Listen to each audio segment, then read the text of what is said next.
It's 1903, and this extraordinary guy named Teddy Roosevelt is standing on the edge of the Grand Canyon.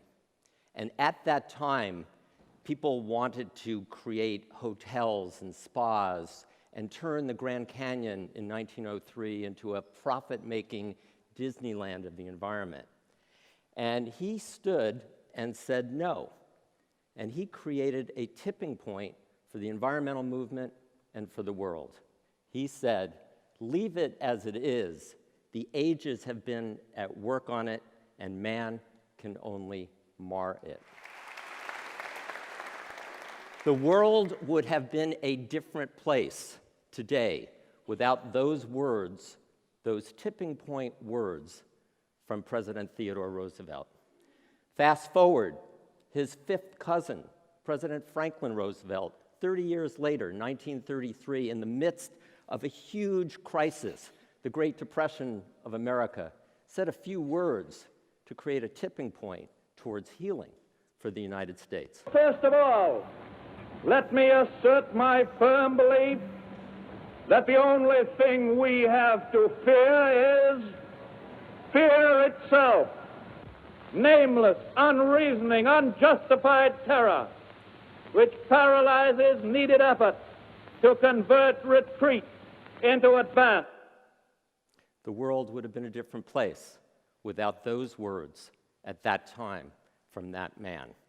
So, in my 30 years of studying public speaking and great speeches, I've found that there are 7 secrets that great speakers do that other people don't. And it's my belief that every single human being can be a great speaker, and that their words can create a tipping point, and that their words and their essence can change the world.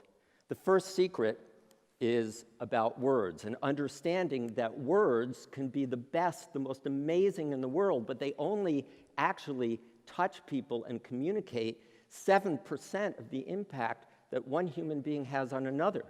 Voice tone, the variation in your voice, the enthusiasm, the love, the passion that comes through your voice, 38%. In your body language, are you looking into someone's eyes, or are you looking over their head and not connected? So words, voice tone, and body language, those are the 3 vehicles, the 3 pathways that great communication happens in.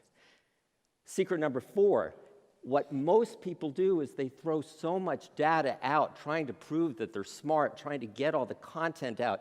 Words are the 7%.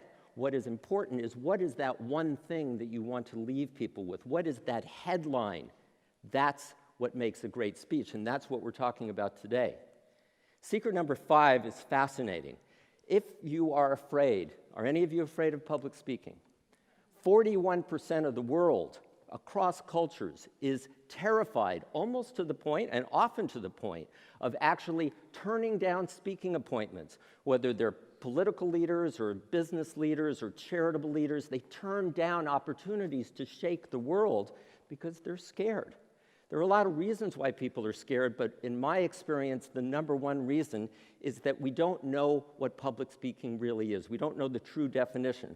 The true definition of public speaking is that public speaking is nothing more than having a conversation from your heart about something that you are authentically passionate about, right? If you think it's a performance, you're going to be 0% you and 100% actor, and we don't get to see and experience and feel who you are.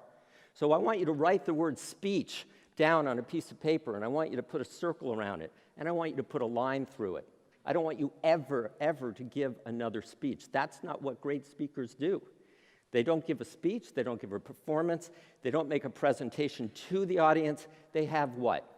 They have a conversation with. It is a circle. It brings us all together. We are a web connected to every other person. That's what great speakers do. When I first met Princess Diana, she looks me in the eyes and says, "You know, I'm so scared of public speaking, and I wish that I could do what Charles does."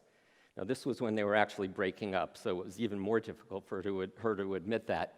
And I said, "What does he do?" He said, "Well, he just stands up there and he tells this funny joke, and then he moves on, and he's completely unfazed by it." And I told her that Prince Charles doesn't have what she has. And what she had was what touched and moved the world. People connected with her on a human level, and that all you need to do, Your Royal Highness, is just share from your heart, that huge heart that you have, and your gut, and people will love you. Even through the speech that scares you, they will feel you, they will know you, they will connect with you, and that it is far more effective than giving a speech, than telling a funny joke, but not sharing your heart. So secret number 6, and you'll notice this in some of the speakers, is that we actually have 5 parts of our brain. Those 5 different senses, seeing, hearing, smelling, tasting, touching, and feeling, translate into 4 different actual communication languages. Speak one of them, you're not going to be very good. Speak 2 of them, you'll be average no matter who you are. Speak all 4, no matter who you are. You're going to rock the world, because you're going to be giving every person in the audience something that they can connect to. And visual is the energy of energy. It's the language of energy. It's Robin Williams. I've used him as an example, and I'm going to continue to use him as an example. How amazing was Robin Williams?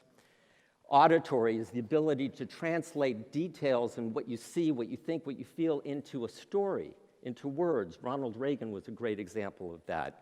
Auditory digital, that's the Albert Einstein, the Bill Gates, the analytical, statistically driven kind of information. You don't have that, you don't have a foundation of credibility. People are going to go, wow, that person's very charming, but there's no there there. And kinesthetic is the James Earl Jones, the Morgan Freeman, the Barry White. Oh, baby. It's the poet Ali. It's that connecting thing that is inside of each and every one of us that is the most important thing in being a speaker and being a communicator. And then 7, you can just have this and nothing else, and you will still rock the world, as so many people do. And that is your authentic passion. What is it that is so effing cool that you just have to share it, or so effing compelling? And I use that middle word. You can use whatever version you want, because it's a visceral thing. It's not intellectual.